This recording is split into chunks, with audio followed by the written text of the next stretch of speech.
Hi guys, welcome to LTX classes UPSC. So today we are going to discuss about 2025 UPSC Civil Services Examination Science and Technology paper. So మీ అందరికీ తెలిసిందే కదా, science and technology paper year చాలా టఫ్గా వచ్చింది. So అందులో వచ్చిన science and technology questions అన్ని డిస్కస్ చేయడానికి నేను రెడీ అయిపోయాను. I'm your Manish Patwada, your weekly Hindu analysis and science and technology current affairs educator అనమాట. సో మనం ఫస్ట్ క్వశ్చన్కి వద్దాం. సో ఫస్ట్ క్వశ్చన్కి వచ్చేటప్పటికి ఫస్ట్ క్వశ్చన్ ఏం చెప్తుందంటే చూడండి, consider the following statements following types of vehicles. First type of vehicle ఏమన్నది ఫుల్ బ్యాటరీ ఎలక్ట్రిక్ వెహికల్ అన్నది. ఫస్ట్ టైప్ ఏంటి? ఫుల్ బ్యాటరీ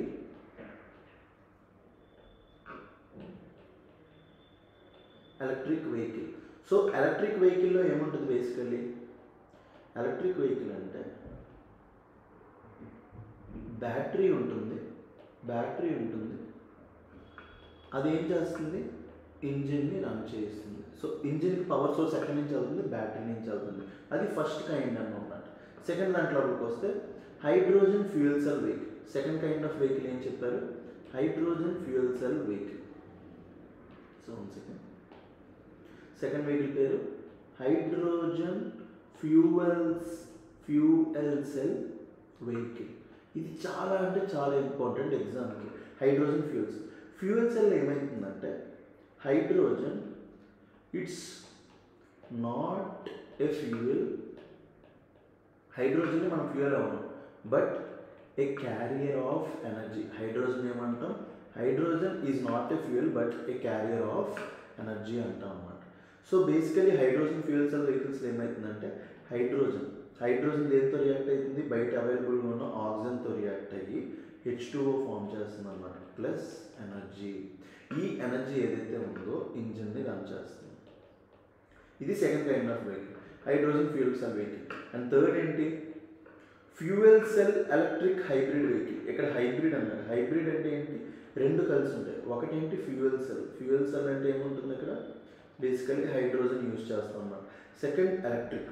సో ఈ ఏదైతే కార్ ఉందో, ఈ కార్ లోపల టూ పవర్ సోర్సెస్ ఉంటాయి. ఒకటేంటి? ఎలక్ట్రిక్, ఇంకొకటి ఫ్యూయల్ సెల్. ఈ రెండు కూడా కలిపి ఈ కార్ యొక్క ఇంజిన్ని రన్ చేస్తాయి. సో ఈ 3 కైండ్స్ ఆఫ్ వెహికల్స్ ఇచ్చాడు. క్వశ్చన్ ఏమన్నాడు? How many of the above are considered as alternative power train vehicles అన్నాడు. ఇక్కడ ఒక పదం వాడాడు, పవర్ ట్రైన్ వెహికల్స్ అన్నాడు. సో మనకి యూపీఎస్సీ ప్రిపరేషన్ లోపల, యూపీఎస్సీ ఎగ్జామ్స్ లోపల మనకి ఫస్ట్ తెలియాల్సింది ఏంటంటే క్వశ్చన్ని కరెక్ట్గా చదవాలి. సో ఇక్కడ ఏమన్నాడు? ఆల్టర్నేటివ్ పవర్ ట్రైన్ వెహికల్ అన్నాడు. ఈ ఆల్టర్నేటివ్ పక్కన పెట్టేయండి. సో ఇక్కడ పవర్ ట్రైన్ అంటే ఏంటో తెలియాలి. ఇక్కడ మనకి ఏం తెలియాలి? పవర్ ట్రైన్ అంటే ఏంటో తెలియాలి. బేసికలీ పవర్ ట్రైన్ ఏంటంటే normally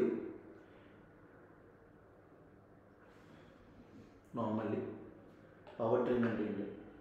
A source of energy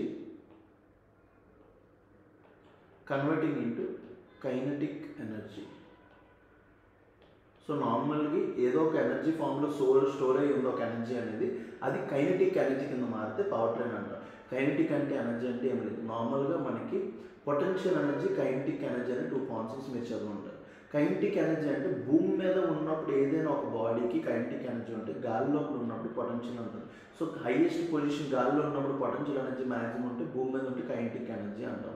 so kinetic energy maximum ఉంటుంది. కైనెటిక్ ఎనర్జీ నార్మల్గా వెహికల్స్కి ఉంటుంది అనమాట, నార్మల్గా మూవ్ అవ్వడానికి వాటికి యూజ్ చేసే ఎనర్జీ. సో ఇక్కడ క్వశ్చన్ ఏమన్నాడు? Consider the following statements as alternative power train vehicles అన్నాడు. ఇక్కడ ఏమన్నాడు? ఆల్టర్నేటివ్ పవర్ ట్రైన్ వెహికల్స్ అన్నాడు అనమాట. సో ఆల్టర్నేట్ అంటే ఏంటి? నార్మల్గా మనకి 2 టైప్స్ ఆఫ్ ఫ్యూయల్స్ ఉంటాయి. ఒకటి నార్మల్ ఫ్యూయల్స్, వాటిని ఏమంటాం మనం? ఫాజిల్ ఫ్యూయల్స్ అంటే ఏంటి? పెట్రోల్, డీజిల్, న్యాచురల్ గ్యాస్, అన్నింటిలో ఏమంటాం? ఫాజిల్ ఫ్యూయల్స్ అంటాం. సెకండ్ థింగ్ ఏంటంటే alternate fuels. Other than conventional ఏవైతే పెట్రోల్, డీజిల్, ఫాజిల్ ఫ్యూయల్స్ కాకుండా ప్రతిదీ కూడా మనం ఏమంటాం? ఆల్టర్నేట్ ఫ్యూయల్స్ అంటాం. బేసికల్లీ ఎలక్ట్రిక్ వెహికల్స్ కానీ ప్రతిదీ కూడా దేని కింద వస్తుంది? ఆల్టర్నేట్ ఫ్యూయల్స్ కింద వస్తుంది అనమాట. సో దీన్ని బట్టి చూస్తే how many of the above considered as alternative power train vehicles అంటే electric vehicles, fuel cell vehicles, fuel cell hybrid electric vehicles. 3 కూడా ఏంటి? Correct answer to this question అవుతుంది అనమాట. సో మనం ఆన్సరింగ్ చేసినప్పుడు ప్రతి క్వశ్చన్ని జాగ్రత్తగా చూసుకోవాలి. సో ఎక్స్ప్లెనేషన్ చూద్దాం రండి. Answer is C. A powertrain is a system in a vehicle that generates power and delivers it to the wheels. Wheels కి ఏమేస్తుంది పవర్ వస్తుంది, allowing the vehicle to move. అదే చెప్పా కదా, ఎనర్జీ అనేది దేని కింద మారుతుంది, కైనెటిక్ ఎనర్జీ కింద మారుతుంది అనమాట.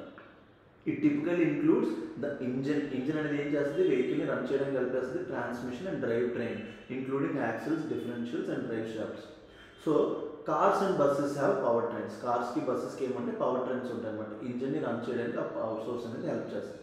All the 3 types of vehicles are power train vehicles. ఏంటి మనకి 3 types ఆఫ్ వెహికల్స్ ఏమేమి ఇచ్చారు ఇక్కడ, ఫ్యూయల్ సెల్ ఎలక్ట్రిక్ వెహికల్ ఇచ్చారు, హైడ్రోజన్ ఫ్యూయల్ సెల్ వెహికల్ ఇచ్చారు, ఫ్యూయల్ సెల్ హైబ్రిడ్ వెహికల్. ఈ 3 కూడా మనకి దేని కింద వస్తే మనకి alternate power train vehicles, because they use non conventional propulsion system. So normal engines ఏముంటుంది, ఇంటర్నల్ కంబషన్ ఇంజిన్ రన్ చేయడానికి మనం పెట్రోల్ని డీజిల్ని యూజ్ చేస్తే, ఇక్కడ ప్రెసెంట్ ఇక్కడున్న ఇంజిన్స్ ఏవైతే ఉన్నాయో ఎలక్ట్రిక్ వెహికల్స్ అనేవి నాన్ కన్వెన్షనల్ పవర్ సోర్సెస్ని యూజ్ చేస్తాయి అన్నమాట. So first full battery electric vehicles, they powered by entirely by the electricity stored in the battery. Second hydrogen fuel cell vehicle ఏం చేస్తే, hydrogen fuel cell generates electricity to power electric motors. చెప్పారు కదా, hence it has an alternative power train, hence power 2. Third ఏంటి, fuel cell electric hybrid vehicles, combine a fuel cell in a battery or other electric storage system that is also an alternative power train అనమాట. So ఈ question ఏదైతే ఉందో year UPSC paper the most toughest అనమాట. Easy paper అనేది నేను అన్నాను. ప్రతి క్వశ్చన్కి కూడా మనకి నాలెడ్జ్ ఉండాలి, లేకపోతే ఇన్డెప్త్ నాలెడ్జ్ లేకపోతే చేయడం అనేది కష్టం అవుతుంది అనమాట. So next, in the context of electric vehicle batteries consider the following statements అంటున్నాడు. సో బ్యాటరీస్ లోపల ఏమేమి చెప్తున్నాడు, cobalt battery, graphite, lithium, nickel. How many of the above usually makeup cathode అన్నాడు. సో ఇక్కడ మీకు చాలా అంటే చాలా ఇంపార్టెంట్ తెలియాలి ఏంటంటే, క్యాథోడ్ ఏంటిది, యానోడ్. సో ఇక్కడ మీకు ఏదైతే నేను చెప్పబోతున్నానో చాలా అంటే చాలా important. Electrolyte,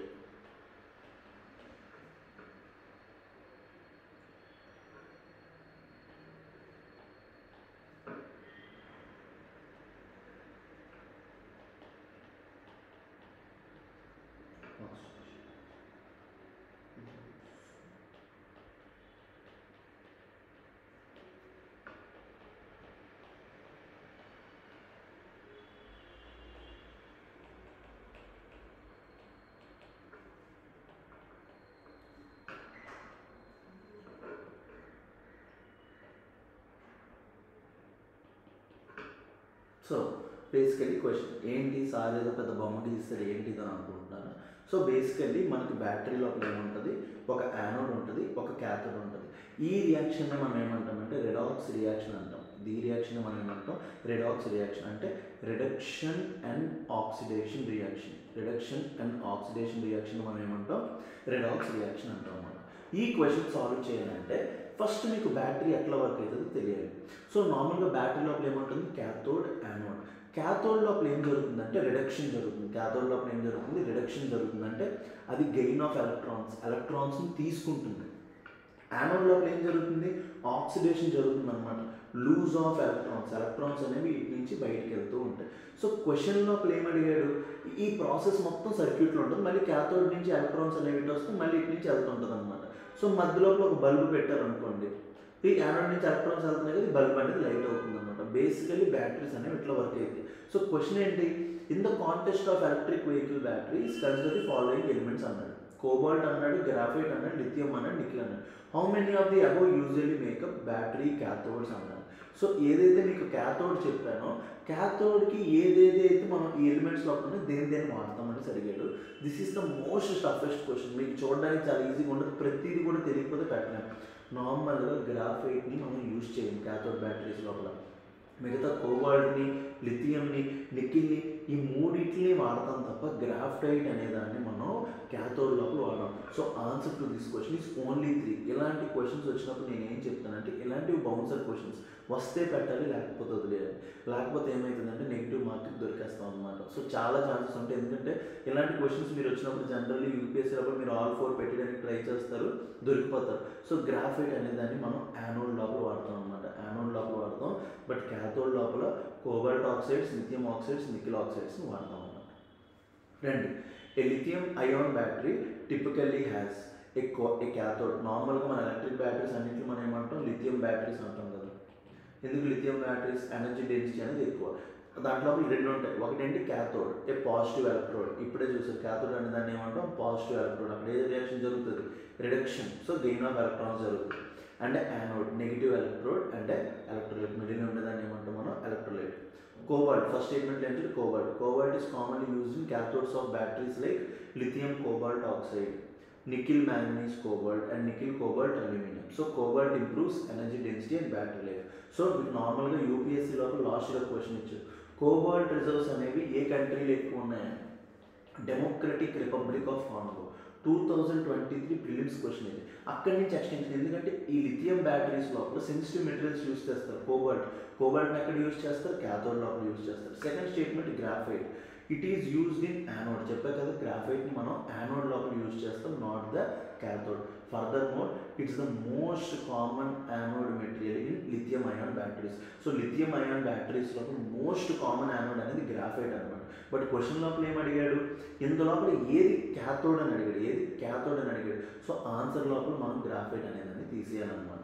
next lithium, it is present. Lithium అనేది క్యాథోడ్ లోపల ఉంటుంది, ఎలక్ట్రోలైట్ లోపల ఉంటుంది. In the cathode it forms compounds like lithium cobalt oxide, lithium ferrous phosphorus oxide ఇలాంటి ఫార్మ్ చేస్తుంది అనమాట.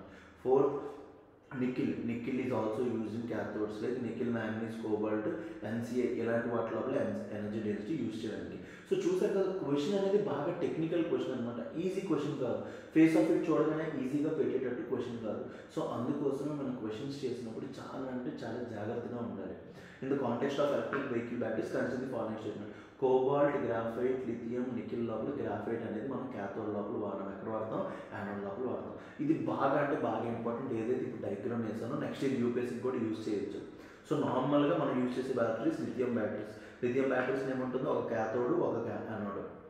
క్యాథోడ్లో ప్లేస్ అయిన ఉంటుంది పాజిటివ్ సైన్, అంటే ఏంటి, గెయిన్ ఆఫ్ ఎలక్ట్రాన్స్. అందుకే దాన్ని ఏమంటాం, రిడక్షన్ రియాక్షన్ అంటాం. యానోడ్ లోపల ఏం సిగ్నల్ ఉంటుంది, నెగిటివ్ అంటే ఏంటి, oxidation, loss of electrons. Electrons అనేవి ఎటు నుంచి మూవ్ అవుతాయి, యానోడ్ నుంచి క్యాథోడ్కి మూవ్ అవుతాయి. క్వశ్చన్ లోపల ఏమంటే క్యాథోడ్ లోపల ఏం యూజ్ అవుతాయి అంటే లిథియం యూజ్ అవుతుంది, నికిల్ యూజ్ అవుతుంది, కోబాల్ట్ యూజ్ అవుతుంది, కానీ గ్రాఫైట్ అంటే యూజ్ అవుతుంది. సో థర్డ్ క్వశ్చన్ అందరికీ అర్థమైంది అనుకుంటున్నాను. I'm trying the most possible way మీకు సైంటిఫిక్గా ఈజీగా అర్థం చేయడానికి చాలా అంటే చాలా హెల్ప్ చేస్తుంది. Third question, GPS aided Jio augmented system Gagan. ఇది చాలాసార్లు అంటే చాలాసార్లు న్యూస్లో ఉంది. Most easiest question. నన్ను అడిగితే ఈ పేపర్ లోపల కొంచెం యూపీఎస్సీ పర్స్పెక్టివ్లో ఈజియెస్ట్ క్వశ్చన్ ఏదైనా ఏంటంటే గగన్. సో నార్మల్గా మనకి ఏముంటుంది, ఒక్క సెకండ్, నార్మల్గా మనకి ఏముంటుంది, జీపీఎస్ ఉంటుంది. నార్మల్గా మనకి ఏముంటుంది, జీపీఎస్ అంటే ఏంటి, global positioning system. Global positioning system.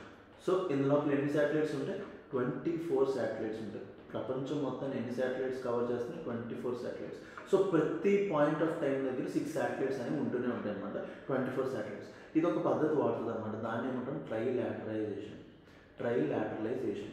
So global positioning system వల్ల మనకి బెనిఫిట్ ఏమవుతుంది, ఎగ్జాక్ట్ లాటిట్యూడ్ అండ్ లాంగిట్యూడ్. ఈ హారిజాంటల్ లైన్ ఏమంటాం లాటిట్యూడ్, ఇంకా వెర్టికల్ లైన్ ఏమంటాం లాంగిట్యూడ్. లాంగిట్యూడ్ తెలుసుకోవడానికి హెల్ప్ చేస్తుంది అనమాట. Exact position of an object or anything తెలుసుకోవడానికి ట్రై చేస్తుంది. సో ఒక్కొక్క కంట్రీకి ఒక్కొక్క జీపీఎస్ సిస్టమ్ ఉంటుంది అనమాట. దాన్ని ఏమంటాం, రీజనల్ నావిగేషన్ సిస్టమ్ అంటాం. జీపీఎస్ ఏ కంట్రీ లోపల ఉంటుంది, USA. Indian regional navigation system ఎక్కడ ఉంటుంది, ఇండియా. గెలీలియో ఎక్కడ ఉంటుంది, యూరోప్. తర్వాత గ్లోనాస్ అనే సిస్టమ్ ఎక్కడ ఉంటుంది, రష్యా. బెయిడు అనే సిస్టమ్ ఎక్కడ ఉంటుంది, చైనా. సో ఇలా డిఫరెంట్ కంట్రీస్కి డిఫరెంట్ సిస్టమ్స్ ఉంటాయి అన్నమాట. బట్ ప్రపంచంలో మనం ఇప్పుడు గూగుల్ ఫోన్ ఓపెన్ చేసినా, మన ఫోన్ ఓపెన్ చేసినా, ఏం ఫోన్ ఓపెన్ చేసినా మీకు ఏం కనబడుతుంది, గ్లోబల్ పొజిషనింగ్ సిస్టమ్ కనబడుతుంది. ఏం కనబడుతుంది, జీపీఎస్. సో నార్మల్గా ఈ జీపీఎస్ ఏదైతే ఉందో it is use, GPS it is use both for civilian and military. Purposes అనమాట. జీపీఎస్ అనేది మనం దేనికి యూజ్ చేస్తాం, సివిలియన్ అండ్ మిలిటరీ పర్పస్కి యూజ్ చేస్తాం. సో జీపీఎస్ లోపల సివిలియన్ ఏదైతే ఉందో మనం నార్మల్గా డే టు డే మనకి ట్రాన్స్పోర్ట్ చేసుకోవడానికి, డెలివరీకి వాటికి సరిపోతుంది. బట్ మిలిటరీ వాటికి పాయింట్ టు పాయింట్ కావాలన్నమాట. సో ఇక్కడ ఎక్కువగా ప్రిసిషన్ ఉంటుంది. ఇక్కడ ఏముంటుంది, ప్రిసిషన్ ఉంటుంది. సో బట్ ప్రాబ్లం ఏమవుతుంది, ఎయిర్ క్రాఫ్ట్స్ ఎయిర్ క్రాఫ్ట్స్ ఈ మూమెంట్స్, ట్రైన్స్ మూమెంట్స్ వీటికి కొంచెం ఇబ్బంది అవుతుంది అనమాట, యాక్సిడెంట్స్ అయ్యే ఛాన్స్ ఉంది. సో ఇక్కడ కూడా ఏం కావాలి మనకి, ప్రిసిషన్ కావాలి. ఇక్కడ కూడా మనకి ఏం కావాలి, precision or accuracy of a location కావాలి. ఇక్కడ కూడా మనకి ఏం కావాలి, precision or accuracy of a location కావాలి. అందుకే మనం ఏం క్రియేట్ చేసాం, గగన్ క్రియేట్ చేసాం. ఎవరు క్రియేట్ చేసాం, గగన్. గగన్ అనేది ఎవరెవరు క్రియేట్ చేశారు, గగన్. గగన్ అనేది ఎవరితో హెల్ప్ అయింది, జీపీఎస్ని దేనితో ఇంటిగ్రేట్ చేసాం మనం, మన director general of civil aviation ఉన్నారు కదా, వీళ్ళందరూ కలిపి గగన్ అనేది క్రియేట్ చేశారు అనమాట. సో చూడండి, GPS aided geo augmented navigation uses a system of ground station to provide necessary augmentation. Which of the following statement is or are correct in Gagan అన్నాడు. So కింద అడిగాడు, సెలెక్ట్ ది కరెక్ట్ కోడ్ అన్నాడు. Correct ఏంటో తెలుసుకోలేదు.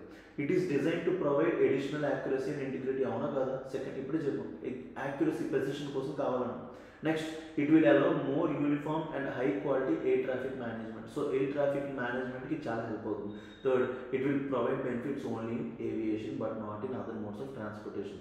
ముందు మనం air crafts తీసుకొచ్చినా ఇది అన్నింటి లోపల వాడేస్తున్నాం అనమాట. రైల్వేస్ లేకపోతే మెరిటైమ్ అన్నింటి లోపల కూడా వాడేస్తున్నాం అనమాట. So answer to this question is 1 and 2 only, not 3. So third statement అనేది రాంగ్ అవుతుంది అనమాట. సో క్వశ్చన్ లోపల ఎప్పుడైనా యూపీఎస్సీ లోపల ఓన్లీ అనే స్టేట్మెంట్స్, ఎక్స్ట్రీమ్ స్టేట్మెంట్స్ ఉన్నప్పుడు వాటిని ఎలిమినేట్ చేయడానికి ట్రై చేయండి. ఓకేనా, right. The Indian space research organisation and airports authority of India. చాలా అంటే చాలా ఇంపార్టెంట్. ఎవరెవరు, ISRO plus airports authority of India, వీళ్ళిద్దరు కలిపి have implemented the GAGAN project as a satellite based augmented system for Indian air space. The primary objective ఏంటి, is to establish a certifiable satellite based augmentation system for safety of life application. First statement 1 is correct. ఎందుకు, Gagan is designed to enhance accuracy and integrity. 2, ఎందుకు, ఎంత accuracy provide చేస్తుంది, 20 meters నుంచి 1 to 2 meters provide చేస్తుంది. Next, Gagan improves navigation reliability allowing to more uniform and air traffic management ని uniform గా manage చేయడానికి help అవుతుంది. And third statement not correct. ఎందుకు, present not only in aircraft but also railways, road transport అన్నింటిలో కూడా use చేస్తున్నాం అనమాట. Fourth question, some rare earth elements are used in the manufacture of the flat television screens and computer monitors. Some rare earth elements have phosphorant properties అన్నారు. So దీనికి correct answer ఏంటో మనం తెలుసుకోవాలి. Then what is rare earth? So then what is rare earth? వాటిని ఎందుకు rare earth అంటాం? They are available in trace quantities. అవి ఏ క్వాంటిటీస్లో అవైలబుల్ ఉంటాయి, ట్రేస్ క్వాంటిటీస్లో అవైలబుల్ ఉంటాయి కాబట్టి వాటిని ఏమంటాం, రేర్ ఎర్త్స్ అంటాం అనమాట. And 60% of global rare earths ఏ కంట్రీలో ఉన్నాయి, చైనా లోపల ఉన్నాయి. చైనా లోపల రేర్ ఎర్త్ ఎలిమెంట్స్ లోపల dominate. And processing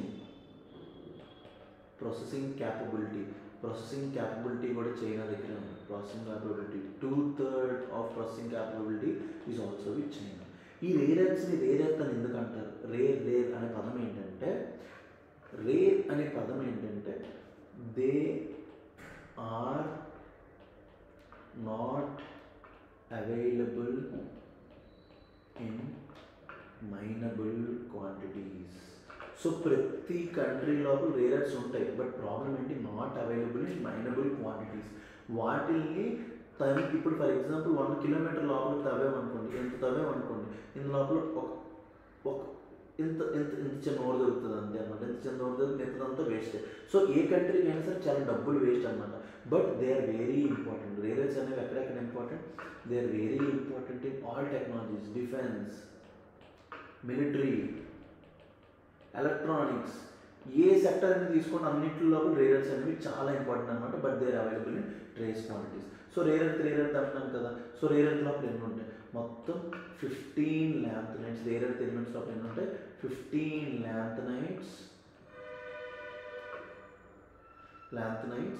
plus scandium and విట్రియం. ఈ 17 వాటిని ఏమంటాం మనం, రేర్ ఎర్త్ ఎలిమెంట్స్ అంటాం. మొత్తం ఎన్ని, 15 ల్యాంథనైట్స్, స్కాండియం ప్లస్ విట్రియం ఏమంటాం మనం, రేర్ ఎర్త్ ఎలిమెంట్స్ అంటాం. సో నెక్స్ట్ ఇయర్ దీని ఎక్స్టెన్షన్ క్వశ్చన్ అడగవచ్చు. రేర్ ఎర్త్ ఎలిమెంట్స్ అంటాం, they are not easily available in minable quantities అనమాట. వాటిని అందుకోసం రేర్ అంటాం అనమాట. సెకండ్, వాటిలో ఎన్ని ఉంటాయి, అవి 17 ఉంటాయి. ఎన్ని, 15 lanthanides plus scandium and yttrium. So దీన్ని బట్టి మనం క్వశ్చన్ లోపలికి వెళ్దామండి. Some rare earth elements are used in the manufacturing of television screens and computer monitors. చెప్పా కదా ఎలక్ట్రానిక్స్ లోపల వాటి లోపల వాడతాం. Next some rare earth elements have phosphorescent properties. అదే చెప్తున్నాను కదా, చాలామంది ఎవరైతే నార్మల్ గ్రాడ్యుయేషన్ బ్యాక్గ్రౌండ్ నుంచి వెళ్తారో వాళ్ళందరికీ టర్మ్స్ అనేవి చాలా టెక్నికల్గా ఉంటాయి అనమాట. సో సెకండ్ స్టేట్మెంట్ ఏమన్నాడు, ఫాస్ఫోరసెంట్ ప్రాపర్టీస్. ఫాస్ఫరెన్స్ ప్రాపర్టీస్ అంటే ఏం లేదు, మీరు అందరూ అనుకుంటే ఫాస్ఫరస్ అంటే అందులో ఫాస్ఫరస్ ఉంది అనుకుంటారు. ఫాస్ఫోరసెంట్ ప్రాపర్టీస్ అంటే when an element gains energy. ఏంటి, ఒక ఎలిమెంట్కి ఏంటి మనం ఒక యాటమ్కి ఏమిస్తాం మనం, ఎనర్జీ దొరికినప్పుడు అది ఇట్ ఎగ్జైట్స్. సో నార్మల్గా ఇది ఒక యాటమ్ అనుకుందాం, యాటమ్ లోపల ఎనర్జీ లెవెల్స్ ఉంటాయి కదా. సో ఇక్కడ దీనికి మనం ఎనర్జీ ఇచ్చామనుకోండి, ఈ ఎలక్ట్రాన్ అనేది ఏమవుతుంది, ఎగ్జైట్ అవుతుంది అన్నమాట ఒక స్టేజ్కి. తర్వాత ఏమవుతుంది, ఆ స్టేజ్ నుంచి మళ్ళీ ఎనర్జీ పోగానే కిందకు వస్తుంది.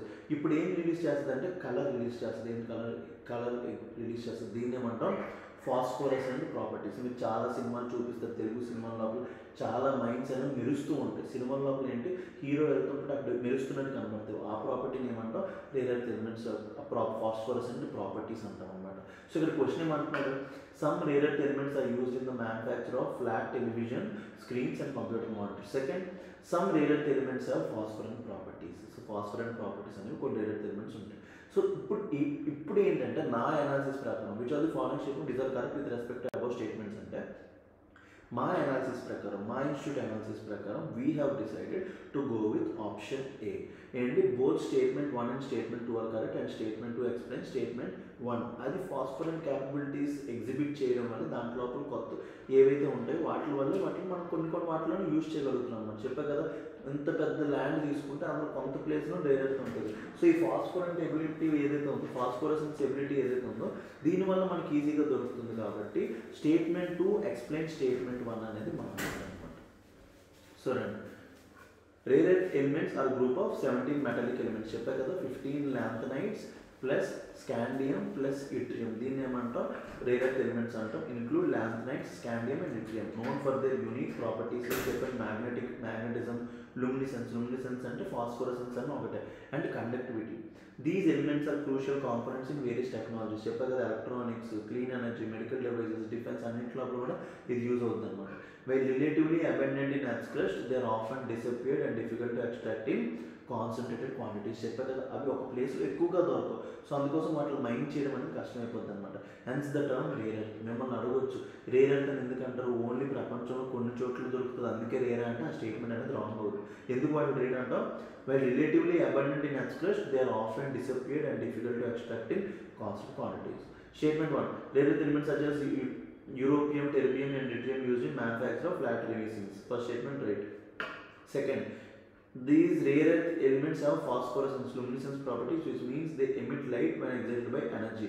Their property is essential for providing vivid colors. So ఆ టెక్నాలజీలో ఏవైతే స్క్రీన్స్ లోపల మీరు ఏదైతే డిఫరెంట్ కలర్స్ చూస్తారో, బ్లూ, రెడ్, బ్లాక్ అన్ని కలర్స్ చూస్తారో, దీనివల్ల ఈ ప్రాపర్టీ వల్ల అనేది మనకు కనబడుతుంది అనమాట. సో అందుకోసం statement 1 and 2 are correct. Statement 2 explains statement 1 అనేది మన ఆన్సర్ అనమాట. సో నా ఎక్స్ప్లెనేషన్ బట్టి మీకు అర్థమైపోయి ఉంటుంది. సో వెరీ డెప్త్కి వెళ్ళాలి. ఎప్పుడైనా సరే డెప్త్ వెళ్ళినప్పుడే సైన్స్ అండ్ టెక్నాలజీ అనేది మనకి చాలా అంటే చాలా ఫెచ్చింగ్గా ఉంటుంది. Consider the following space missions. ఏంటి, యాక్సియోమ్ 4, స్పేస్ టెక్స్, గగన్యాన్. సో యాక్సియోమ్ అనేది ప్రైవేట్ స్పేస్ కంపెనీ. యాక్సియోమ్ అనేది ఏంటి, ప్రైవేట్ స్పేస్ కంపెనీ. తన యొక్క 4th స్పేస్ మిషన్ హ్యూమన్స్ని ఎక్కడికి తీసుకెళ్ళడం, ఇంటర్నేషనల్ స్పేస్ స్టేషన్ ఏదైతే ఉందో అందులో తీసుకెళ్ళిన మిషన్ ఏమంటాం యాక్సియోమ్ 4. రీసెంట్గా యాక్సియోమ్ 4 లోపల ఎవరు వెళ్ళారు, శుభాంశు శుక్లా ఇండియా నుంచి వెళ్ళారనమాట international space station. Next SpaDeX అంటే space docking mission. PSLV C60 ఏదైతే ఉందో ఈ మిషన్ లోపల మనం ఏం చేస్తాం, మనం ఫ్యూచర్ లోపల భారతీయ అంతరిక్ష స్టేషన్ అంటే ఇంటర్నేషనల్ స్పేస్ స్టేషన్ లాగా మనం ఇండియన్ స్పేస్ స్టేషన్ కట్టుకుందాం అనుకుంటున్నాం. సో దాన్ని భారతీయ అంతరిక్ష స్టేషన్ అంటారు. సో దాంట్లో ఇంపార్టెంట్ థింగ్ ఏంటంటే డాకింగ్. స్పేస్ డెక్స్ అంటే ఏంటి, డాకింగ్ అంటే ఒక శాటిలైట్ అక్కడ ఫ్యూయల్ ఇవ్వాలన్నా దానికి ఏం కావాలన్నా డాకింగ్ ఇంపార్టెంట్. ఇప్పుడు మనం పంపించే శాటిలైట్స్ కానీ ఏవైతే రాకెట్స్ ఉన్నాయో డాకింగ్ చాలా ఇంపార్టెంట్. అది చేయడానికి స్పేస్ డెక్స్ తీసుకెళ్ళాం. And third Gaganyaan. So this will be Gaganyaan అనేది ఏంటి, India's future manned space machine. మనం హ్యూమన్స్ని స్పేస్లోకి పంపిస్తున్నాం. ఇది స్పేస్ మిషన్. సో ఈ 3 మిషన్స్ గురించి ఇచ్చాడు. ఏమన్నాడు, how many of the space missions given above encourage support microgravity. ఏమన్నాడు, మైక్రోగ్రావిటీ. మైక్రోగ్రావిటీ అంటే ఏంటి, మైక్రోగ్రావిటీ అంటే ఏంటి, వెయిట్లెస్నెస్. మైక్రోగ్రావిటీ అంటే ఏంటి, వెయిట్లెస్నెస్. మీరు నార్మల్గా మూవీస్ లోపల చూస్తుంటారు కదా, చాలామంది గాల్లో తేలుతుంటారు. సో మనం స్పేస్ లోపలికి వెళ్ళినప్పుడు ఏం ఎక్స్పెక్ట్ చేస్తాం, వెయిట్లెస్నెస్ అనమాట. సో ఏ స్పేస్ మిషన్స్ అనేవి మైక్రోగ్రావిటీ రీసెర్చ్ని సపోర్ట్ చేస్తున్నాయంటే Axiom 4 space docking mission, Gaganyaan 3 కూడా మైక్రోగ్రావిటీ ఎక్స్పెరిమెంట్ని చేస్తుంది అనమాట. స్పేస్ డాకింగ్ మిషన్ లోపల మనం ఏం పంపించామంటే కౌపీ సీడ్. ఏంటి, కౌపీ సీడ్ని పంపించాం. ఏంటి, మనం స్పేస్ డెక్స్ లోపల మనం ఏం పంపించాం, కౌపీ సీడ్. స్పేస్ లోపల మొక్క మొలుస్తుందా లేదని చూసాం. గూగుల్ లోపల కొట్టి చూడండి, మీ అందరికీ నీట్గా కనబడుతుంది. అదొక మైక్రోగ్రావిటీ ఎక్స్పెరిమెంట్ అనమాట. అక్కడ పండుతుందా లేదా, మొక్క మొలుస్తుందా లేదా అని. సో అది కూడా సక్సెస్ చేసాం అనమాట. కౌపీ సీడ్ని పండించాం.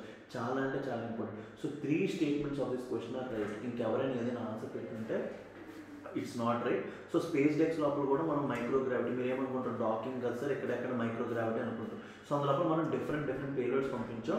అందులోపల మనం ఏం చేసాం, కౌపీ సీడ్ని పంపించాం అండి. కౌపీ సీడ్ ఏదైతే ఉందో మైక్రోగ్రావిటీ లెవెల్ లోపల ప్లాంట్స్ ఎట్లా రియాక్ట్ అవుతాయని చూసే మిషన్ అనమాట. రండి, India has short listed 2 astronaut designates for upcomings. అప్పుడు క్వశ్చన్ ఇచ్చినప్పుడు అది అప్కమింగ్, ఇప్పుడు పంపించాం అనమాట. యాక్సియం 4 అనేది ఏంటి, a private space flight mission to international space station operated by Axiom space. ఇది ఒక ప్రైవేట్ కంపెనీ. యాక్సియం 4 అనేది private mission to international space station. చెప్పాం కదా, ఏమని పంపించాం, Shubhanshu Shukla. Hence first statement is correct. మెయిన్గా మెడిసిన్ మెటీరియల్స్ సంబంధించి. Next, space docking mission and Indian mission to demonstrate autonomous docking. Docking అంటే ఏంటి, ఈ రెండు కూడా అంటించుకోవడం ఏమంటాం, డాకింగ్ అంటాం. Very its primary goal is to technology microgravity it's often study during such missions. చెప్పే కదా, కౌపీ సీడ్ అనేది యూజ్ చేశారు. సో సెకండ్ స్టేట్మెంట్ రాంగ్ అనుకుంటే చాలా మంది. Second statement is also right. అందుకే చాలా డెప్త్ నాలెడ్జ్ ఉండాలి.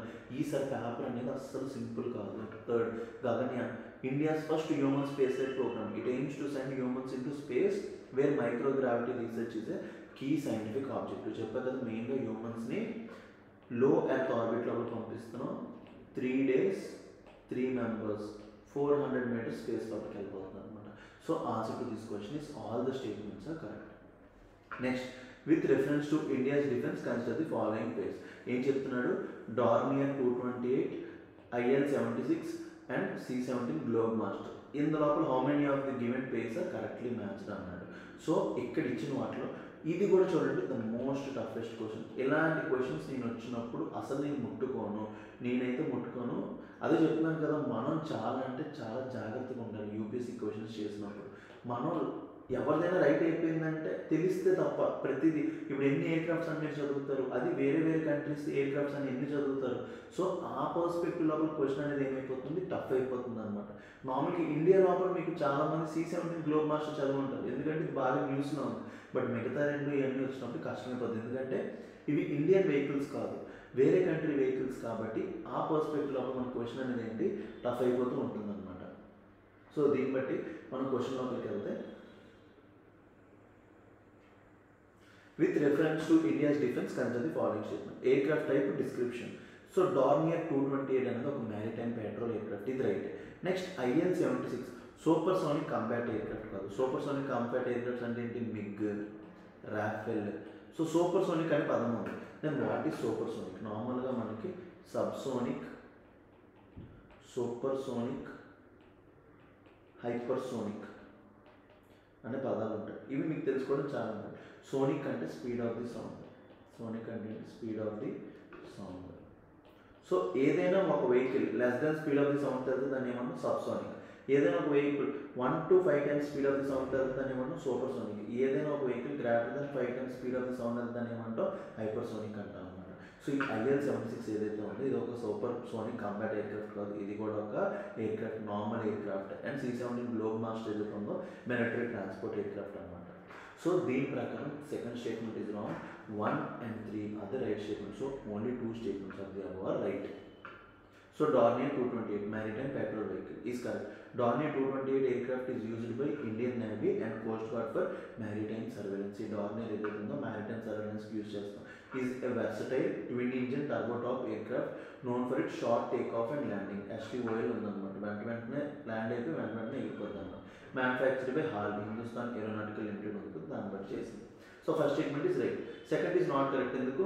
IL-76 strategic air lifter, not a supersonic combat air craft.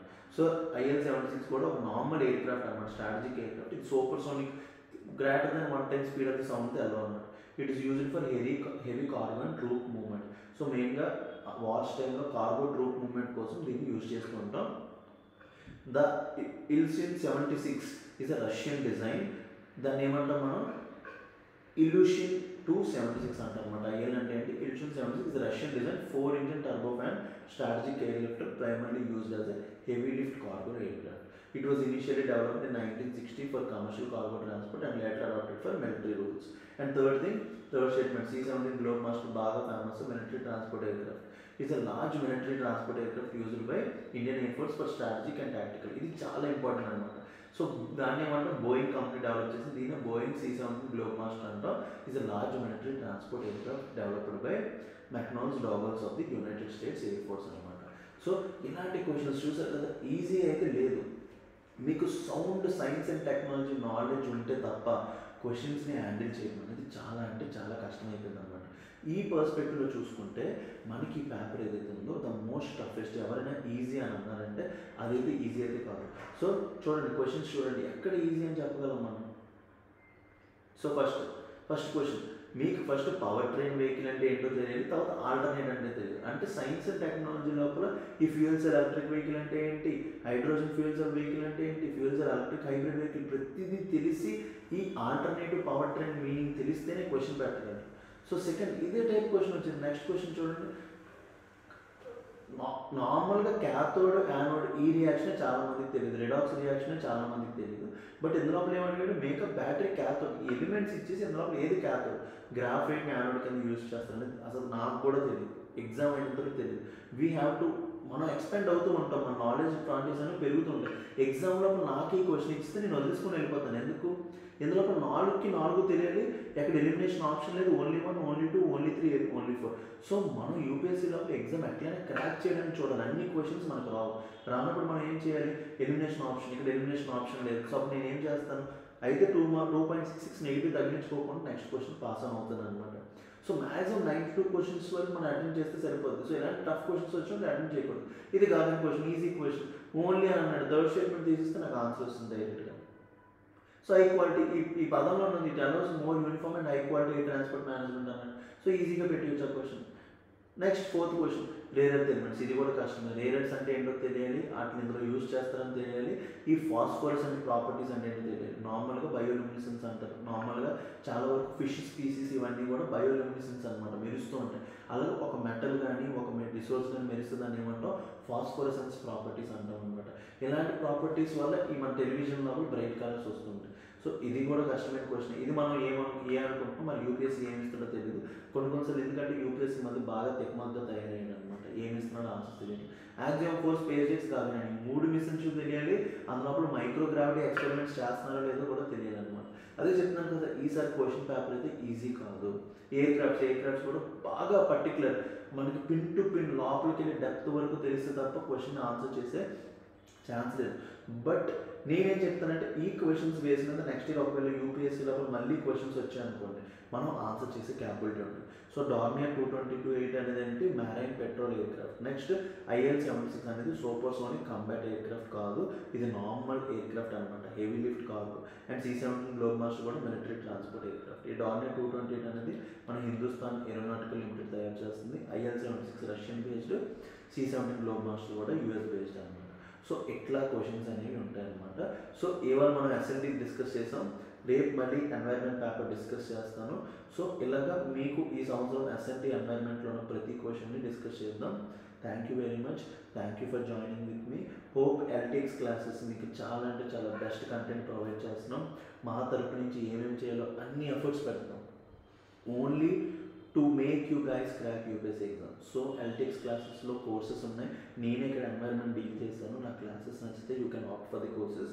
Science and technology కూడా క్రాష్ కోర్స్ లోపల నేనే చెప్పబోతున్నాను. So I hope every one is getting best content out of us. Thank you very much.